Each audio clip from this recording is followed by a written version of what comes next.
Hello, listeners, everyone. Welcome back. Thanks for joining us again to the fourth episode of the Hero Index podcast. Same as always, I am Marcus McNeil, your host, and I'm joined by film columnist David Murphy. Hello. David, thanks for coming back. No problem. All right. And comic book columnist at HeroIndex.net, Aaron Keepers. Hiya. All right. So we had a lot go on in the last week of news or so.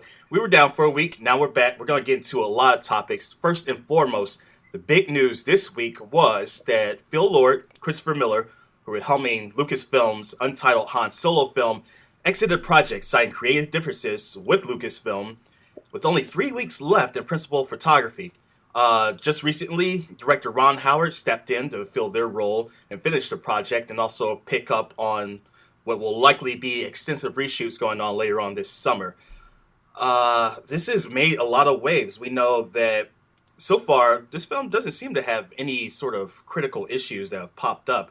So this really blindsided the movie industry, and a lot of fans, too, are really looking forward to this film.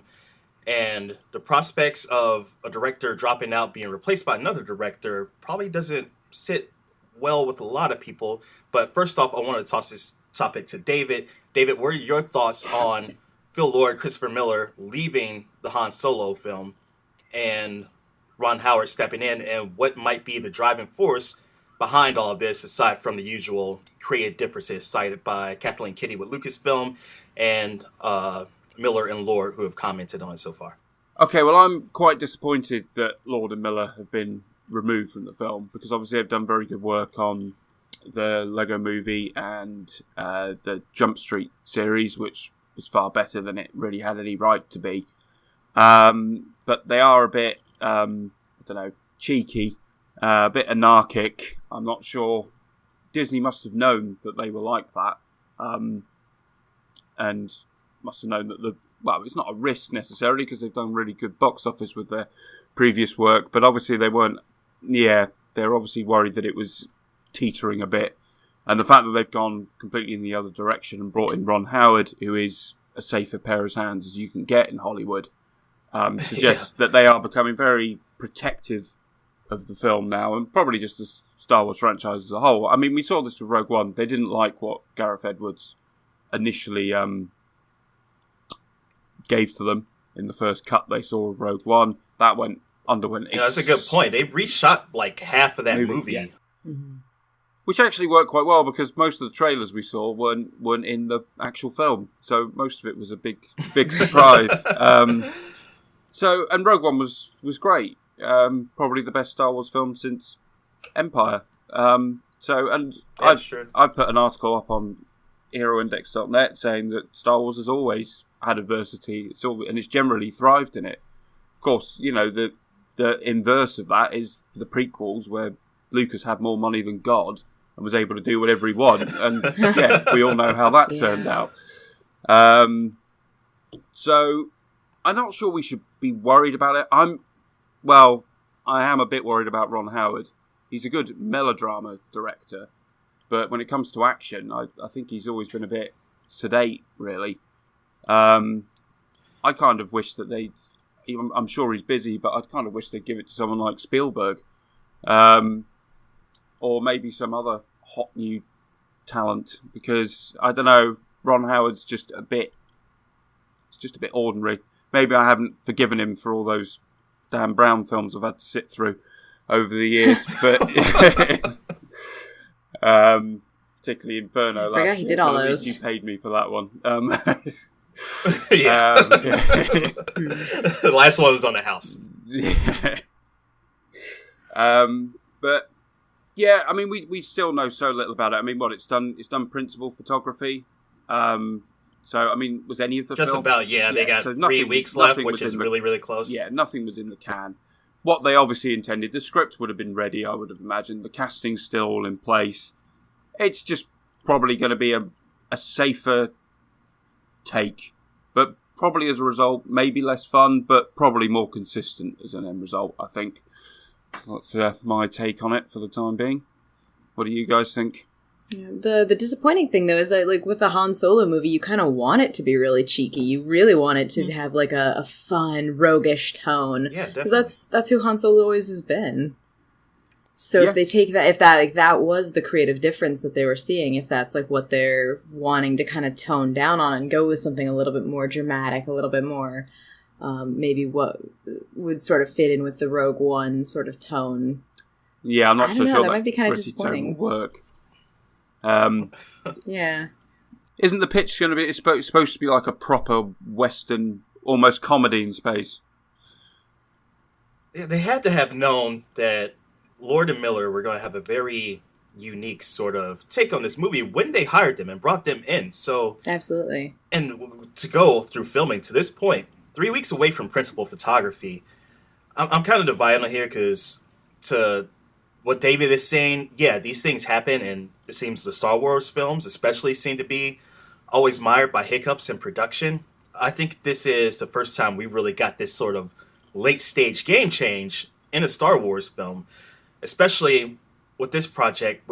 I wasn't really on board with it because I think going back, doing a Han Solo film, first off, the character is iconic, played by one of the greatest actors to ever live, and all that is very much so in our memory, especially just coming off The Force Awakens, where we just seen this. It's still fresh in our minds. And doing a prequel film that kind of robs the character of the mystery, the mystique, just all these unknown quantities that we had that made the character great in a way, because we didn't really know all of his background. We didn't really care to. We knew... You don't have to. Yeah, he was a smuggler, he was a scoundrel, and that was pretty much it. And I wasn't on board with it until Phil Lord and Christopher Miller were announced that they were going to be directing the film. Like David said, they did an amazing job with the 21 Jump Street films. I love Lego Movie. It was so hilarious. And they really have this vibe that, okay, these guys have a wrangle on their direction for films and what their comedy is. And you kind of know what you're going to expect out of a Han Solo film, especially when we saw the cast form and guys like Woody Harrelson joined the cast and stuff. It's like, okay, this is going to be more of a upbeat kind of, like you said, David, cheeky movie. And now you bring in somebody like Ron Howard, whose sensibilities are on the complete other end of the spectrum. How's this change the film? Is he just a steady hand to guide the rest of the production from here on, and they're going to stick with things as is? Or are they going to take the opportunity for these reshoots later on this summer to critically change how the film is going to be portrayed and what the tone of the film is going to be? That all has me worried, because what was the last good film Ron Howard made? Yeah, I'll get back to you on that. It might take an IMDb search real quick to find out.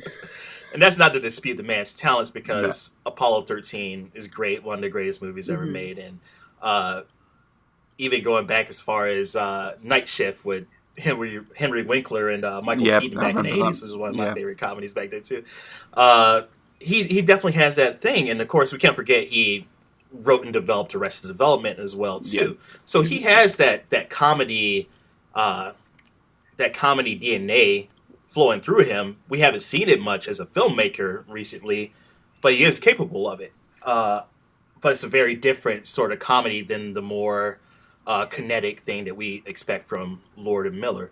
So do you think that this change is going to dramatically alter the end product of the film, or is this just something that maybe Lord and Miller lost the cast, maybe they weren't feeling the direction they were going in, and they just need somebody like Ron Howard, who's a consummate pro, knows the industry inside and out, can just go there, set up a camera, point, get some good shots, finish up the script, maybe adjust the little things here and there, but keep the spirit of the film intact?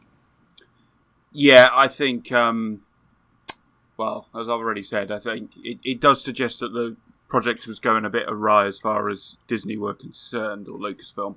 Obviously, they made the decision. Yeah, I mean, Ron Howard's history on action is not great. He's done, I mean, in terms of sci-fi, Cocoon, he did that, but that was more of a sentimental Spielberg type piece. And yeah, I mean, Apollo 13. I mean, he can obviously handle those kind of effects when he did that.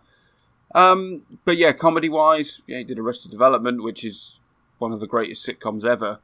But yeah, I don't know. It does seem such an extreme swing in tone. But we don't know. We don't know how much input these directors get on these huge, hundreds of millions of dollars budgeted films. We really don't. I mean, I'd struggle to say that they're given the same kind of license, as someone like, I don't know, if they're not their own projects. It's not like Christopher Nolan or James Cameron who come in with their own ideas and, they're marquee directors. They can open a film on their name alone. They're probably the only two directors these days that can do that. So I don't think it's that big a deal. I mean, Return of the Jedi was directed by Richard Marquand. Whatever happened to him? Well, actually, sadly, he passed away in the 90s. But he passed away. Let's not speak ill on the dead here. He did one other film, I think, after Return of the Jedi. So that's what happened to him. He did die, unfortunately and sadly. But he did only make one film, I think, in the 10 years after Return of the Jedi. But I also think Return of the Jedi is one of the best directed Star Wars films there is. It's got a really nice feel to it. Yeah, definitely. Jedi. The plot's a bit wonky in places, but that's by the by. So yeah, I don't know how much impact it has. I think people get a bit overexcited about these things sometimes, because it always, obviously they're the people in charge, directors. And they do set the tone, and I do think the tone will definitely change in the Han Solo movie. I wonder if... Actually, I don't think I really have to wonder. We know the machine that Disney is. And maybe we haven't seen this a whole lot in the Star Wars franchise, but there is another place we have seen that, and that's with the Marvel films. I think Disney is very much so adopting the same sort of wrangle on their films across the board. Yeah. We've seen John Favreau step away from Iron Man franchise in a similar way. We saw Edgar Wright replaced on Ant-Man in a similar way. Patty Jenkins lost on Thor: The Dark World in a similar way. It really seems like they want to control the tone of the film and definitely hit the beats and have the notes they want in these films. And where it might seem like it is indicative of Marvel, maybe in this case, especially considering the changes Rogue One went through, is indicative of how Disney wants to manage their projects. Aaron, do you think that this is legitimately, maybe Phil Lord and Christopher Miller weren't having the best sort of impact or taking the direction of the film that Disney wanted? Or is it Disney saying, we need someone to come in here, play ball, shoot the film the way we want it to be shot, and we're not really caring too much for an individual auteur direction. We want the film that we want at the end of the day. It definitely does sound like Disney is taking a little bit more of a protective stance on their franchises. It really seems like the way that they've always been very, very protective of their animated characters are now seeming to draw in all of these other aspects of Marvel and Star Wars, like building them into the parks, and just really developing them as, furthering the franchises.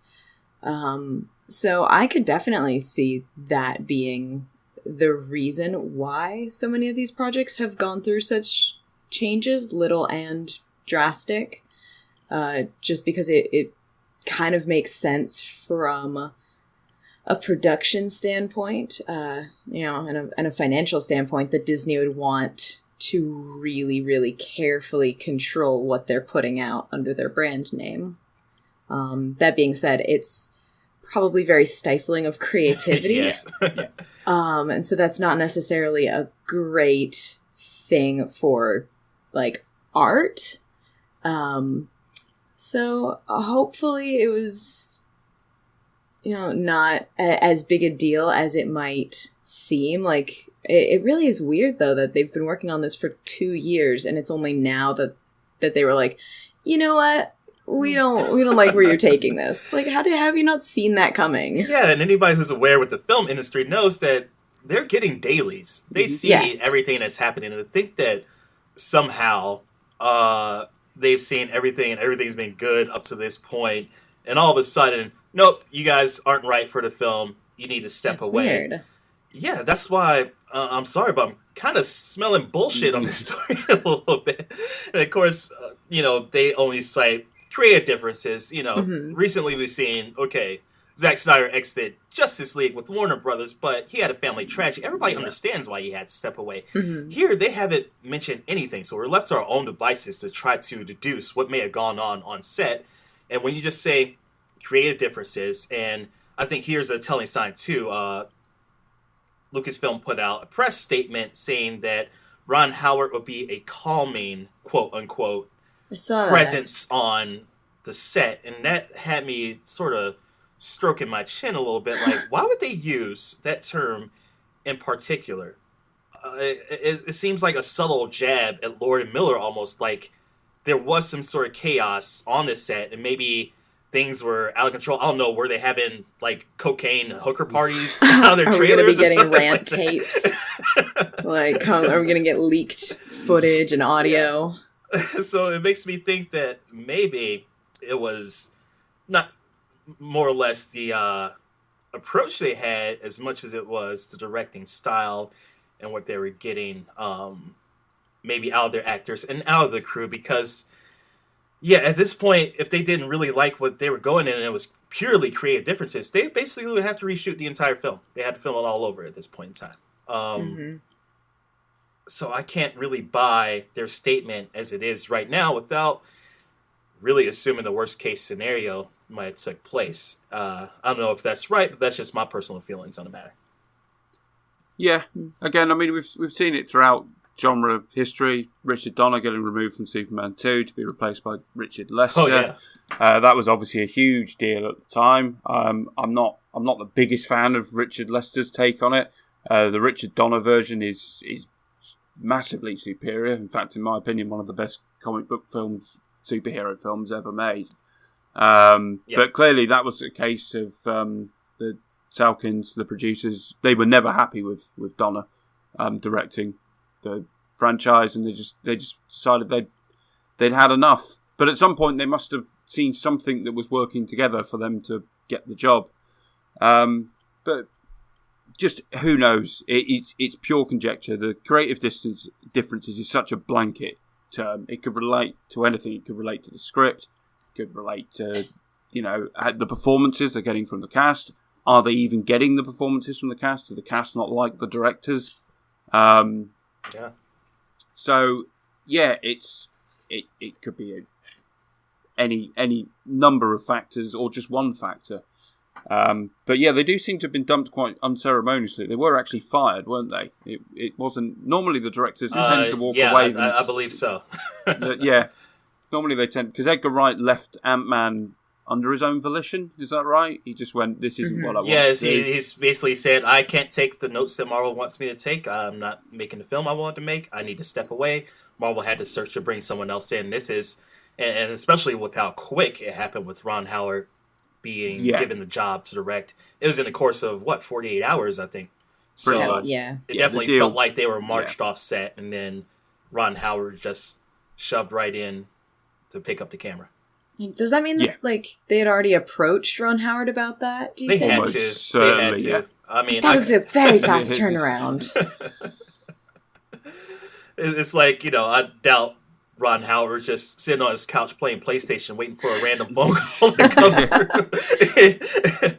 I feel like they were having discussions probably for some point in time. And then there was an early sort of leak of who they might be looking at to replace Miller and Lord, and Ron Howard was on that short list, along with Joe Johnston, who's a Disney / Lucasfilm faithful, dating all the way back to Indiana Jones films and the Star Wars films.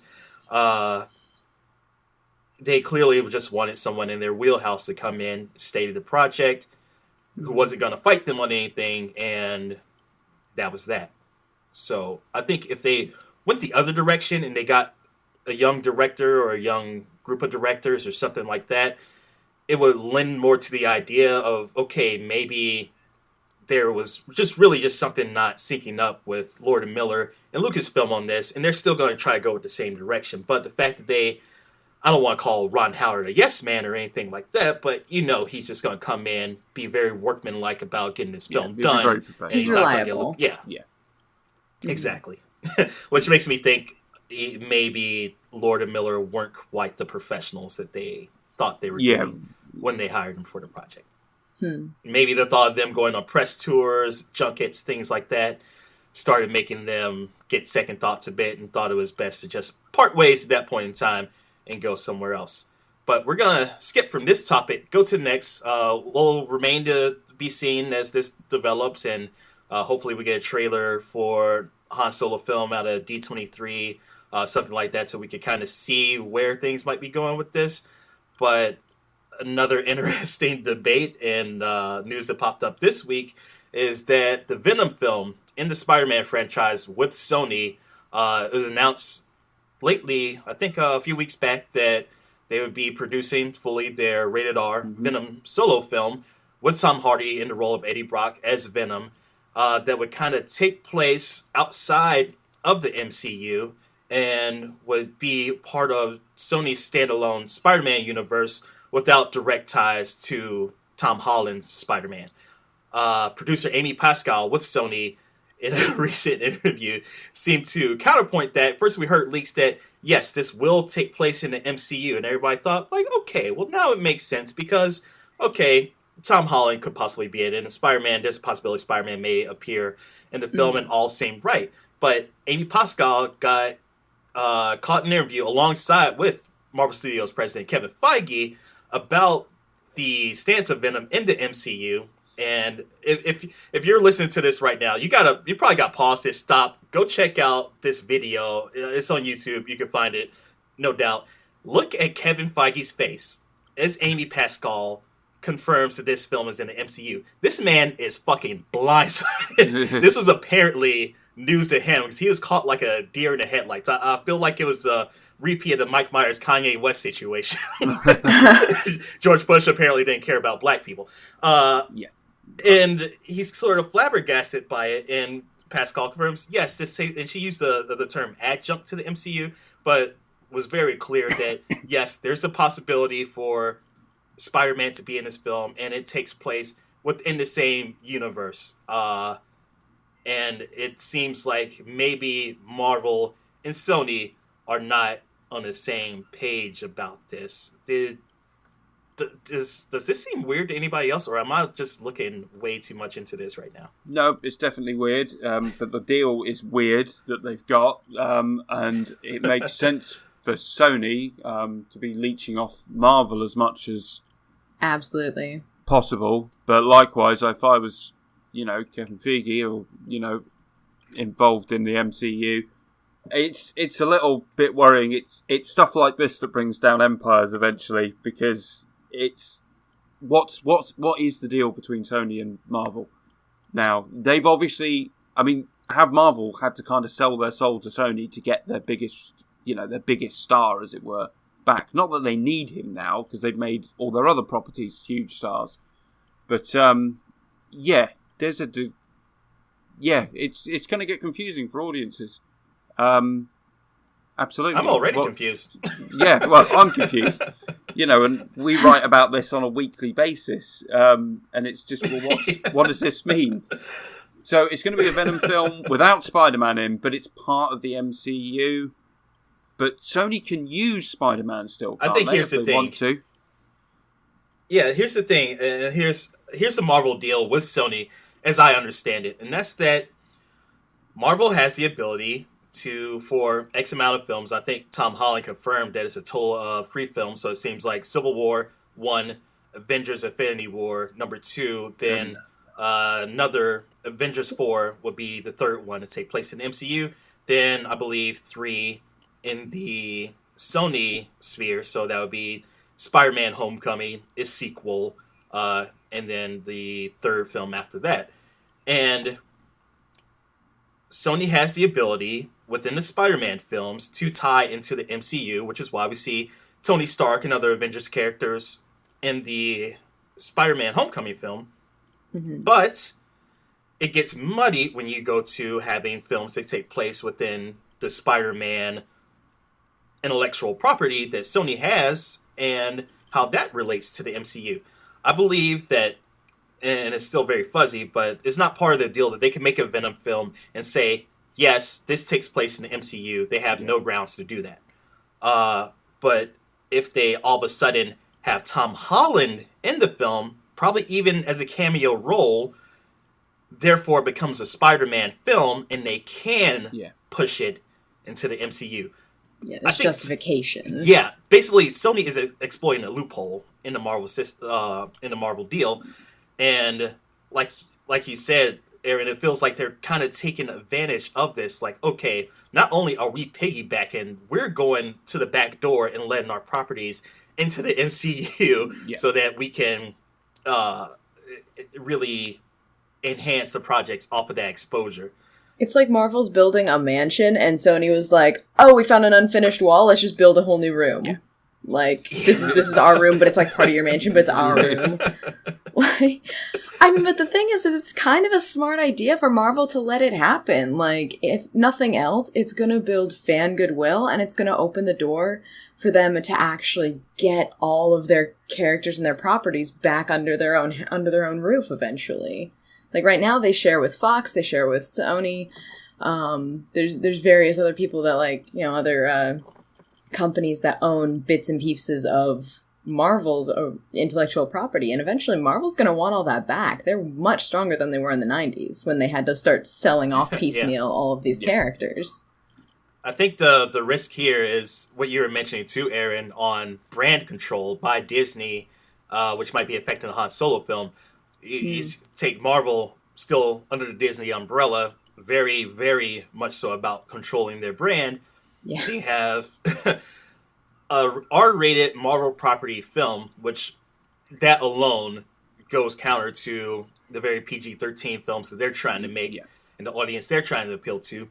Yeah. And then you take Sony, who hasn't had the best track record with the last 1, 2, 3 Spider-Man films.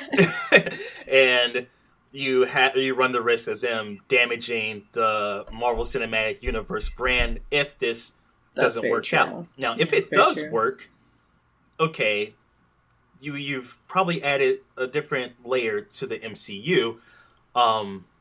If it doesn't work, I think the risk is far greater. At this point, Marvel's kind of Teflon. I think even if they made this Venom film and it connected to the MCU and it was terrible, I think the disconnect between Sony and Marvel, people are well aware of. They're not going to say, oh, well, I'm not going to show up to see Avengers 4 because that one Venom film was terrible.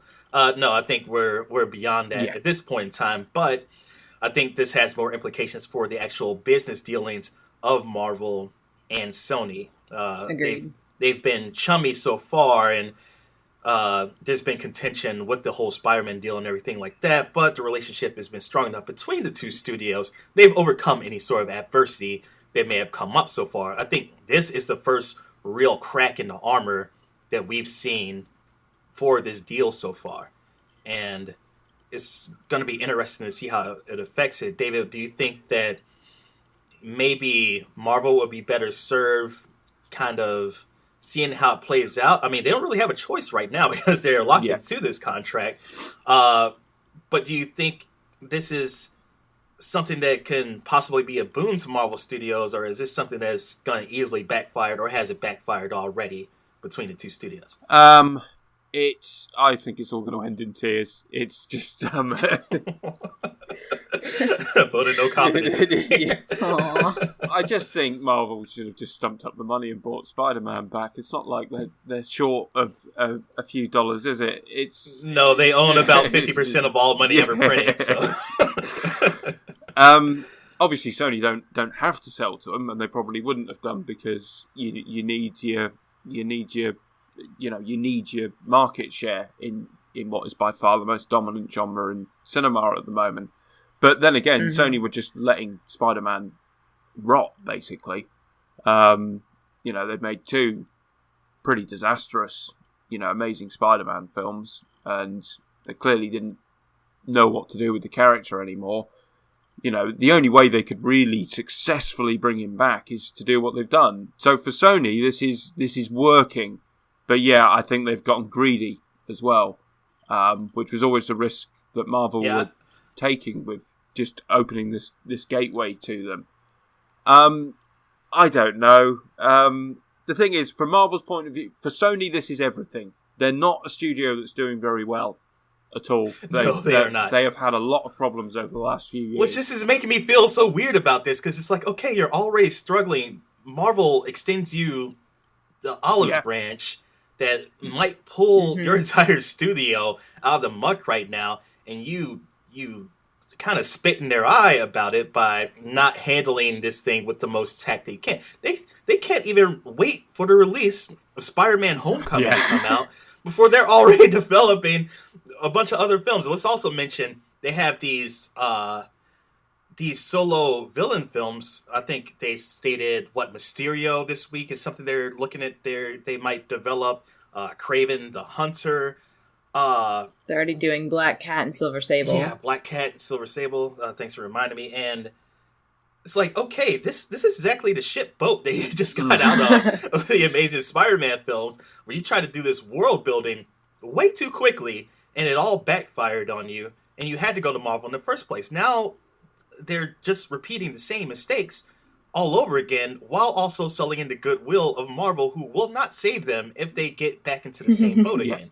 So, and then they could just sit on the rights and wait for it to expire, and they get them back and pick everything back up with Tom Holland and somebody otherwise. I pray to God we don't get another Spider-Man reboot in my lifetime. Jesus. So many. But it stinks to me, and I would like to think that Sony has the best thing in mind for the character and for the franchise, but as a studio, I haven't seen it from them so far to give them any sort of benefit of the doubt at all whatsoever. Well, no, but we... You know what would have really been a... Carry on, I'm sorry. I was just going to say, what would have been a really clever move for Sony would have been, I don't know exactly where Miles Morales falls under these, like who exactly has the right now, but Sony should have really just done a Miles Morales universe Spider-Man. Oh, they are. They have an animated Spider-Man film in the works with. Oh, that's right. Yeah, with Miles Morales in which they have the right to produce those independently too, so they can do that. Sure, but if they were gonna do their own big universe, they should have just been just jumped to a parallel and been like, no, it's sort of the same, but it's not the same. And then, everyone would have been happy, because Marvel doesn't have to say that it's part of the MCU, but they could also say that it's not unrelated. Which may confuse people, but yeah, it is with Fox's X-Men franchise. Sorry, David, I cut you off. Go ahead, guys. I've forgotten what I was going to say. Oh, yes. Yes. So we do have to remember that Sony did pretty much kickstart the Golden Age with Sam Raimi's Spider-Man.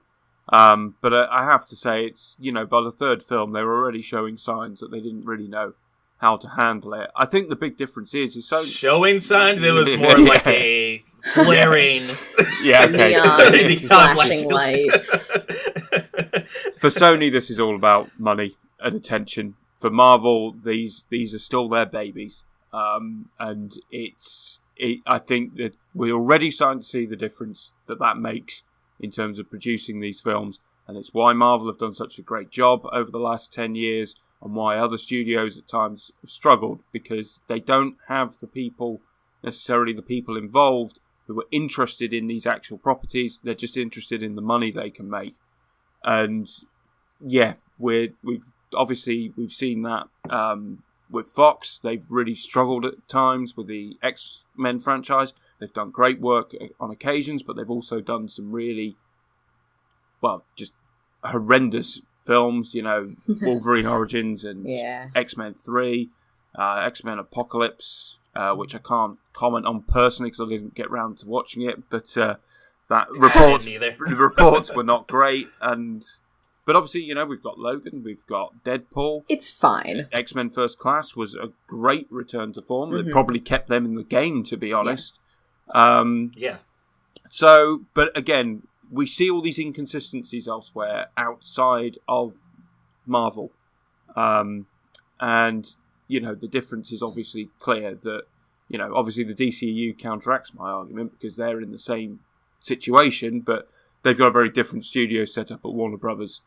And there's a definite whiff of desperation going on there. Obviously, Wonder Woman has saved them for the time being, but that is temporary. I think, they're only as good as their next film at the moment, whereas, as you said, Mark, Marvel are way beyond that point now. They could go on a run of three films that didn't really, add up to much, and they'd probably still be able to pull all the goodwill back with, a decent, another Iron Man 4 or Captain America, though they said they're not doing those films anymore. So, yeah, but for me, there's just it's just greed on Sony's part. It's just, we want this now. We want all this, acclaim you've got and all this success. We want that pouring into our studio. That's pretty much the only thing Sony have got, really. In terms of big tentpole films, what else has that studio got coming along at the moment? And everyone's at this point in stage, every studio is really trying to vie for that big shared universe or overarching franchise that they can hang their hat on. That's getting a bit much, because I saw, what was it, the trailer for Annabelle, the latest prequel about that now takes place in the Conjuring universe. The Conjuring universe, yes. It's really, become. Do we need this? No, we don't. It's become a buzzword. Obviously, we're going to come to this a little bit later, but a certain other film has fallen foul. Actually, of that let's jump into that right now. We start discussing. We're running a little bit long in this topic, so we'll start wrapping it up. We missed a lot of news last week, so we're just going to have a free discussion. I'm going to throw out some of the news that came out in the world of comics and sci-fi over the last week. The panel, you guys just pick whatever you want to speak about, whatever pops out to you, and we'll go over it a little bit. Some of the stuff we missed out, Black Panther teaser trailer dropped from Marvel Studios. We saw a reaction to that, and that is the next film from Ryan Coogler, starring Chadwick Boseman, Michael B. Jordan, in the first solo film for Black Panther. If you haven't seen that, well, I think it's like broke YouTube records, so I'm pretty sure you've seen it, especially if you're listening to this podcast, but go check it out. It's definitely awesome. We also had the death of Adam West, our original Batman, the Batman in our hearts to a lot of us, passed away a couple weeks ago, and really strong show of outpouring from the geek community, film, TV community, everything, definitely. Another big topic, Wonder Woman dominated the box office, actually won 2 weekends in a row, beat out Universal Studios' first Dark Universe film, The Mummy, to take the weekend 2 weeks in a row. I think it's getting towards $600 million worldwide box office gross is in right now. And more big news, The Watchmen will be coming to HBO in a new television series produced and written by Damon Lindelof. Not a whole lot of details in this yet, but it definitely seems like something that's pretty close to cemented that's going to be happening that may go into development next week. Aaron, anything in particular out of this whole list of everything that pops out to you that you'd like to discuss? Well, I mean, I gotta say I'm super excited for Wonder Woman doing so well. I hope it's gonna set, a precedence and prove that, it's not about, male superhero versus female superhero. It's just that, like, superhero movies work and people like them. So maybe stop making it like such a big deal and just like start making fun, good movies that don't have to worry about who the main character is. Yeah, I think definitely. I mean, it's tracking to be the most successful DCEU film so far.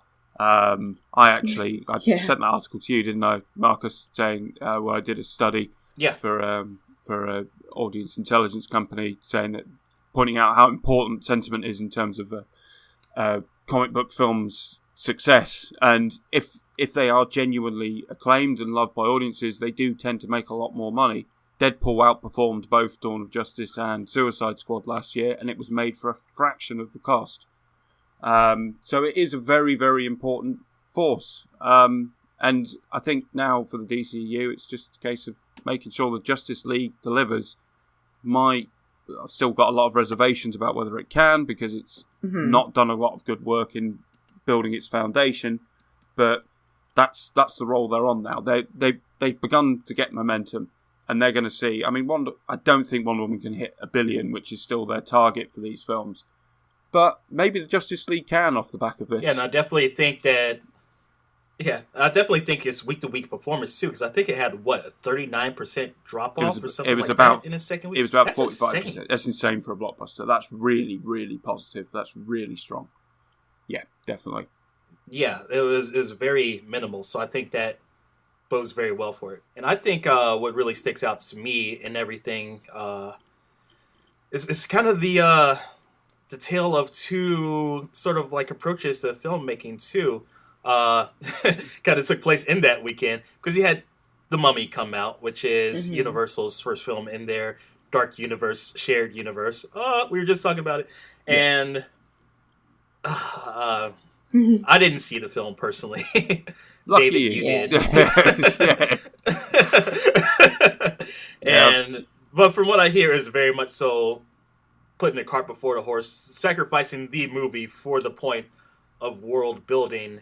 That's the problem. It doesn't really world build. The mistake they've made with The Mummy is it's a Tom Cruise film. They've made a really fundamental mistake, that when you're starting off your world building, you need your concept to be front and center. You can't do that when you've got the biggest, one of, if not the still biggest movie star in the world heading up your film. We all know that what it means to have Tom Cruise in a blockbuster. He needs to be front and center. He needs to be running around a lot. And that's what happens. It could have. Well, I mean, it's not a Mission Impossible film, but it's very similar in style and so forth. It was dreadful. It was horrendous to watch. It came very close to earning the first F that I've given out. I gave it an E-, but because I was wondering if you were going to send me to see Transformers this week, so I was holding on to that F just in case. Fortunately, you sent me to see the absolutely fantastic Baby Driver, so I got lucky there, putting an end to a dismal run I've been having. But yeah, it was terrible. I would be very surprised if they carry it on. I know they've already got productions in the pipeline, but they're just going to be hemorrhaging cash if they carry this on. There's no appeal there for audiences. They had a chance to get it was always going to be a slow start, but they've blown it straight out of the gate. They've fallen at the first hurdle, and I really hope they don't make any more of those, basically. And we'll see how it stacks up to box office wise. It's not doing terrible. It had a pretty good worldwide opening. I think it's up at $300 million. Yeah, it did much better internationally than it did here. And as we see with something like, say, Pirates of the Caribbean, you can turn out shitty product after shitty product. And as long as the international audience eats it up, they'll keep making these movies. So I think this is going to change their approach to this franchise that they're working on. But I don't think it's going to derail it just yet. Well, we'll see how that takes place with the next movie they're working on, which I think. Actually, I'm not even sure. Is it going to be Wolfman meets Frankenstein? Bride of Bride of Frankenstein's one of the ones. Yeah, they've definitely lining Phantom up. of the Opera is on there. Bride of Frankenstein. Can't remember. We saw all kinds of little teasers of what they might be doing. The Creature of the Black Lagoon. We saw that was too. That creature's hand in the in a jar at some point. I mean did Russell Crowe happen to have a folder of numerous trailers of different characters that were going to debut? No, not quite. They weren't quite that crass. Logos created already. Quite that close, but not quite. They just walked into a room and they had all these kind of specimen jars where you got to see like a skull of a vampire and, like I say, the creature from the Black Lagoon's hand, and I think it was something to do with a werewolf. It was over as soon as it began, really, that part of it. I mean, obviously they've got this little secret project, Presidium, I think it's called, or whatever, that Russell Crowe's in charge of. I mean, he's obviously Dr. Jekyll and Mr. Hyde. I mean, he offered the most fun in the film, but even then it was embarrassingly hammy at times. And yeah, it was almost unwatchable, I'd say. It was just incredibly cringeworthy. Just the script, the banter between the characters was horrible. It was really painful to watch at times. And yeah, so I don't see. I mean, it's box office. I would probably put that down to Cruise more than anything else. It's unusual for his films to make anything less than that. But yeah, I think it's probably, we're probably not going to hear too much. Well, they might probably test the water one more time, but if they can't up their game considerably, I think that'll be that. Let's talk about something cool though. That Black Panther trailer, man. How about that? So good. That wasn't disappointing at all whatsoever. No. This is a film I've really been looking forward to. Black Panther, of course, is one of the standouts in Captain America's Civil War. I think he had a really great through line for that. Chadwick Boseman really impressed as a character. This is really, I think, the first major. Of course, we had the Blade movies, but the first really starring black superhero that's super high profile. $200 million invested in this movie, and also a part of the MCU we haven't seen before. Really, something we haven't seen almost in the entirety of filmmaking. Really, when you get something as fantastic as Wakanda. This pseudo-technological / African tribal mishmash of the futuristic and the old. I think this is the most original feeling Marvel film to come along since probably the first Guardians of the Galaxy movie. Yeah. And that makes me really excited. And one thing that just really gets me is we get to see Andy Serkis actually acting and not reproduced as a CGI creature in this. Of course, he's reprising his role as Ulysses Klaue from Avengers Age of Ultron. And there's so much to like about this trailer. First, I mean, Black Panther looks badass. Wakanda looks amazing. The action looks amazing. Of course, Ryan Coogler's directing this. He's one of the great young up-and-coming directors we got working in cinema right now. And seeing it just really looks unabashedly changed from the comics, which right now I'm reading through Ta-Nehisi Coates' Black Panther series right now, which I really love, and it's been great. And it looks like they just took it off of the page, threw it onto the screen, and even the quotes and the narration that we hear, and it feels very similar to things that I've read throughout that entire run so far. So this is something that I'm really excited for. Response to has been really great too. Aaron, what did you think about the Black Panther trailer?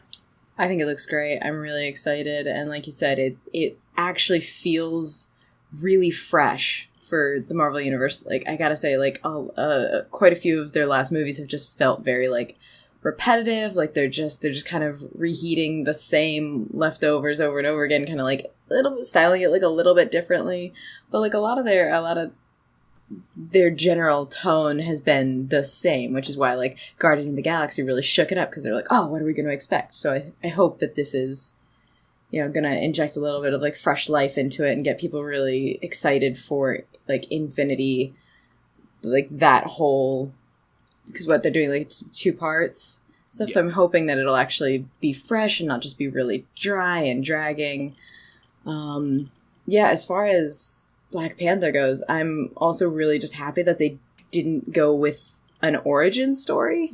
Like it's not going to be a prequel. Like he's already clearly Black Panther, so they're just going to let him go. It just feels like he's hitting it really hard right out of the gate. And which I think really this is the first for Marvel with that. We kind of picked up origin-wise with everyone, and now, we get to walk into a character. We know he's Black Panther already. We got to see just a gist of his origin in Captain America's Civil War. Yeah. So this is their first film where the world building is pretty much done. They just get to hit the ground running and pull out all the stops in this film.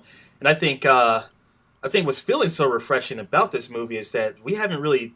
The Black Panther is a unique superhero in that he's also the ruler of a nation, and not a fictional nation, but at least in the realm of comics, he has to actually be a political leader. He has to balance his activities as an Avenger, as a superhero, and what's good for his country, what's good for his people. And sometimes those things are mutually exclusive. Sometimes he has to act as more of an antagonist almost to protect the resources within Wakanda, which of course is vibranium, where they're sitting on, a billion tons of it, and it's the only place in the world to get it, and everybody wants to get their hands on it, and really doing the right thing as a superhero too. And I think the great quote from the trailer that we heard is that, T'Challa, you're a good man, but it is hard for a good man to be king. And Yeah. I think that's the tag on this is, what is T'Challa, what is Black Panther willing to do to protect his people, but also maintain his honor as a superhero and not become, I guess, a tyrant in order to keep his country together. Mm-hmm. Plus, I also really like the fact that I don't think there were any of the other mainstay superheroes showing up in that teaser, at least. So I think he's actually just going to get to have a movie. They're not going to do what they did with, like, Spider-Man and just, like, shoehorn Robert Downey Jr. into there every chance they get. It actually is going to be Black Panther's movie. Yeah, but Doctor Strange also did a similar thing. We didn't see any, until the post-credits, we didn't see any other Marvel connection until then. I really dug the look of the film. It looks very authentic, very, very true to the character. This isn't some kind of blaxploitation take on the MCU. I don't know, Blackting America, does that work? Or anything like that. Blackton, never mind, I'll leave that. Yeah, it is refreshing. I think they maybe learnt their lesson from some of the scolding they got for whitewashing in Doctor Strange. Because obviously it looks like a fresh take on the universe. They're definitely pushing the borders again. It's about, just like with Wonder Woman, getting a female superhero character out there. We're moving to a point now where it's becoming less of an issue to have people with other than white males leading these films. Mm-hmm. It doesn't feel disingenuous. It doesn't feel too politically correct. In fact, it's entirely absent of anything like that. Yeah, I think that's the thing too, and especially because I think you have Andy Serkis and Martin Freeman. I think they're the only two black characters or characters of African descent too. I mean, this cast is a who's who of both new and old black actors. I mean, you got Angela Bassett, Forrest Whitaker, Denai Guerrera, Lupita Nyong'o, Chadwick Boseman, just everybody. It seems like who's notable as a black actor, past and present, are in this film, and it just seems to be brimming with this sort of unabashed.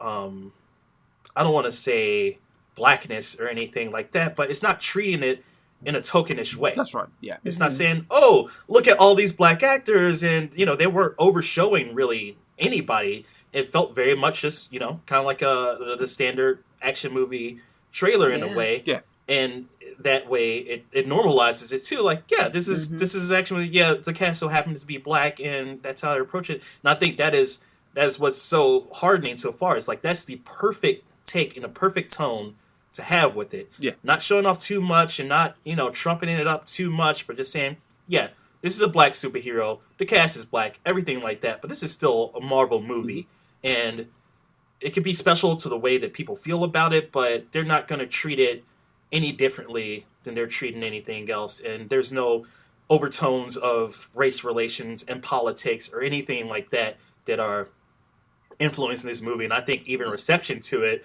has also strangely avoided this whole thing that has kind of swept up a lot of genre films over the last couple of years too, of debates between conservatism and progressive values and things like that, and how everything is reflected. This is a movie that seems like every person on the planet can go in and enjoy, free from any sort of outside influence. And I think we're going to go to the next one, just wrap it up with talking about the death of Adam West. This is something that affected me a lot because growing up where there wasn't a whole lot of genre television, a whole lot of comic-based anything, my thing to do when I was a kid, first thing I would come home from school is I would turn on the TV and I would watch the 1966 Batman television show. That was my first introduction to superheroes in general, definitely to Batman. Adam West was a big part of that. He really embraced and embodied the culture around the character for pretty much the entire latter half of his life. And he's someone who is really an icon when we start to think about it. He's very tied and associated with this one character. Well, not counting the character he played as himself in Family Guy, too. So, Bigger Adam West. And in a bunch of different things. Yeah. But he's also somebody who took it and he developed and changed over the course of his career to embrace those things. And I feel like he got to really go out on a high note, too, because you had the Batman 66 animated movies come out. And I think the last one was still in development. He completed his voice work on that one, too. So we're not done with him yet. We're still going to get more Adam West Batman next year. And and if anybody watches Powerless, he was in an episode that they didn't actually air before the show was canceled. So Hulu just put it up for like the rest of this month, and then they're going to take it down again in July, because I guess it's not technically part of their official season now, which is very disappointing because it's a great episode and it feels like a really good, like, bittersweet end for the show that should have gotten more. But Adam West just basically gets to play himself, and he does like he's like self-referential, and it's great. But it was very sad watching that after he passed. And I think too, there's a number of things over the course of his career. What always stood out to me was actually in the Batman animated series back in the 90s.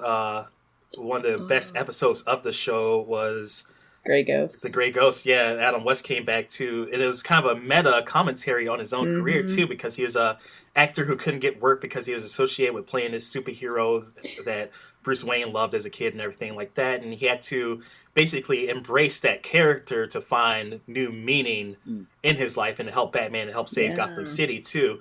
And it was perfectly prophetic to how Adam West's career went after that, because he did the same trajectory. He really embraced it. You saw him touring the comic conventions with Burt Ward and everything again. And every time there was a re-release of, say, the TV show on DVD or Blu-ray or anything like that, he was always there for it, doing interviews. In a number of the animated series, too, from Batman Brave and the Bold, everything like that, he came back and voiced the character. He just really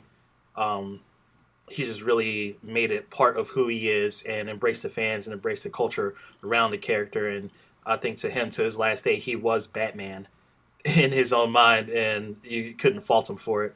And also think the Batman movie that was birthed from the old TV show was one of the great superhero parodies and comedies. And it's so iconic. Made before its time, really. You go back and look at it now, and it's like, it's so referential, and it ties so much it is, into what we do now. It is quite strange, isn't it? Because it didn't really have a lot to work with. It was one of the very first superhero films, full stop. Came out, nearly 10 years before Donner's Superman. So, yeah, I mean, my take on it is he was a pioneer, other than George Reeve playing Superman on TV. He came along next, and obviously Batman has become a lot more endemic than that ancient black and white Superman serial. So, yeah, I mean, for someone over the age of 35 like myself, I mean, he was my first encounter really with superheroes. I've always enjoyed the series. I still love the Batman film. I'd still rank it probably above quite a few of the ones that have followed subsequently. It's weird. It has aged phenomenally. It really. Yeah, I mean, the Lego Batman film that owed an awful lot to that kind of humor and stuff. I mean, they reference him quite a lot. And in fact, he actually, he doesn't make a cameo, but they use actual footage from the 60s series. You see him for a little bit there. Yeah. So yeah, it was very, very, very sad. But I'm glad that because as you said, Margaret, he did have a lot of problems finding work. A lot of problems. So I'm glad that he had some very, I presume, pleasant twilight years. Trading in on the fact that something that he'd almost been part of when it started had become such a huge worldwide phenomenon. So, yeah, but very sad to see him go. All right, Adam West, you will be missed. And that's going to pretty much wrap up the episode for us today. Aaron, David, thank you guys for coming back, and we'll probably pick this up in a couple of weeks. I know Aaron's going to be traveling a little bit, so we're probably going to have a guest host in her spot. But we want to thank everybody for tuning in. We got some great things coming up on Hero Index, both on the website and on our YouTube channel right now. David just dropped a review for Baby Driver. Yes. You can check that out now. Go and see Looks like it's going to be a really solid one coming up next from Edgar Wright. I'm definitely going to see it. I don't think I've missed an Edgar Wright movie yet. And that's going to do it for us this week. Thanks, everybody, and we'll see you next time.